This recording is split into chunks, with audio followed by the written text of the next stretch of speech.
Well, first of all, you need to look to yourself and the way in which emails are being disseminated. I think we've all fallen into a routine of copying too many people on email chains, partly to cover ourselves and to make sure that everybody knows we're active and we're working from home. But look, I'm doing all of this stuff.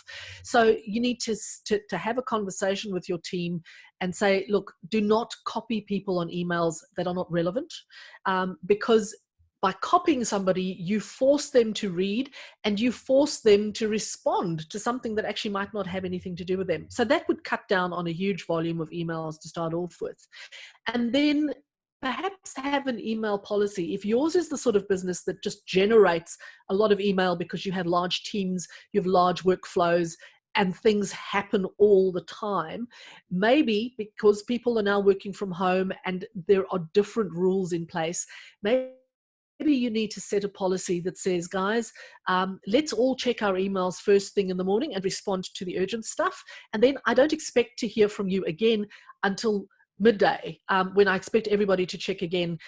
And that may or may not work in your own environment, but that might be a way to manage it.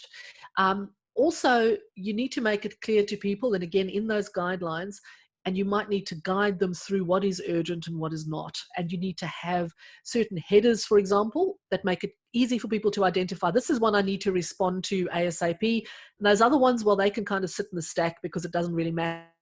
They just, I will get to them and I can get to them.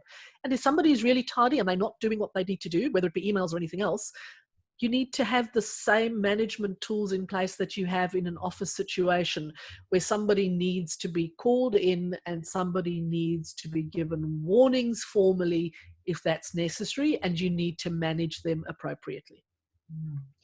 I think something that we could probably allude to just at the GTPA on emails, in that sometimes you can go back and forth with people on an email to discuss a problem, where you're going back and forth, when actually sometimes picking up the phone and having a 5-minute conversation could actually help you resolve that. Absolutely. And I think it goes back to that covering yourself thing. People somehow think, oh, if it's in writing, I showed that I responded, I showed that I had an opinion and everybody saw my opinion.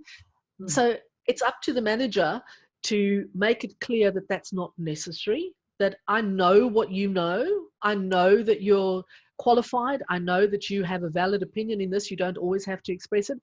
And if you pick up a phone, you can deal with something very often. And, the other danger with emails, of course, is that things get misinterpreted, particularly when things might be a little bit heated. People feel threatened, and then it comes out in writing as if it were that way, whereas a phone call diffuses the situation immediately. And we've all fallen into the trap sometimes of shooting off an email in too much haste and then, having to explain what we really meant. But that thing of including everybody all the time in everything, and a lot of businesses do that because of that, well, I have to be seen to be part of this. That needs to stop. And if you stop that, then you immediately cut down on the volume. But yes, pick up a phone and talk to somebody. It doesn't always have to be in writing. So I'm going to put you a little bit on the hot spot here. So GTPA's team has always worked remotely because we are based all around the world. So we have people in Europe that were in our team, in North America. Obviously, none of us have ever been located in the same place here in Australia and the Asia Pacific region either. So at GTPA, we were used to operating in this kind of environment for quite a long time.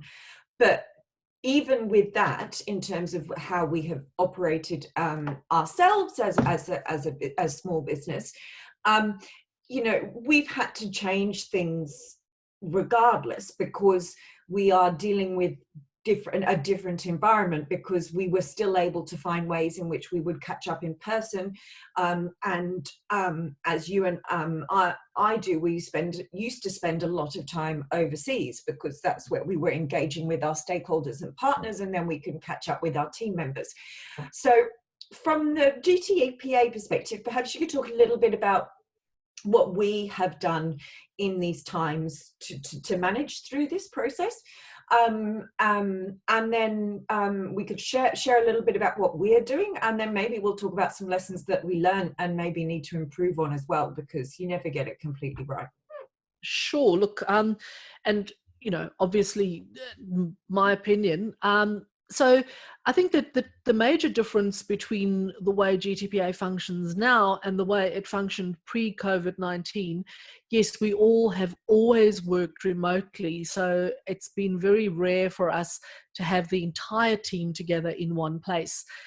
Certain members of the team, so Lisa, you and myself, tend to be together more often because of our traveling overseas and ending up in the same place at the same conferences. So we see each other far more often in remote environments in places other than Australia than we ever do in Australia. But the main thing that has changed for us, even though we are used to this remote thing, is that we now have regular catch-ups that we didn't have in the past. And part of that is not because the way in which we work is any different now, that is as it's always been, but the way in which we need to care for one another has changed a little. In the past, everyone was independent, doing their own thing. We all understood that. Now, I think the whole world has changed in that individuals have a greater duty of care to one another, and that is reflected in the way in which we operate in GTPA. So we now have a once a week catch up where it is mostly work related in terms of what are you working on, where are you going, where do you see yourself, any problems that have arisen, and so on. But there's also a social function to that. So that weekly catch up starts off with a roundup of what everybody has done over the weekend, any issues they might be facing personally, and then goes to the work thing. And then we have a purely social catch up once a week, and it's usually on a Friday, where we all get together. We share a virtual cocktail or a soft drink or whatever it is that each one of us prefers, and we just have a plain old chat. Now, that we would never have done in the past, because we could all go out and chat to other people at any time in any context. And I think that's really important for businesses to understand, that it's not in the way you manage your staff necessarily that is changing now. It's the way in which you also have to care for your staff, and your staff has to care for one another. So those are two main changes.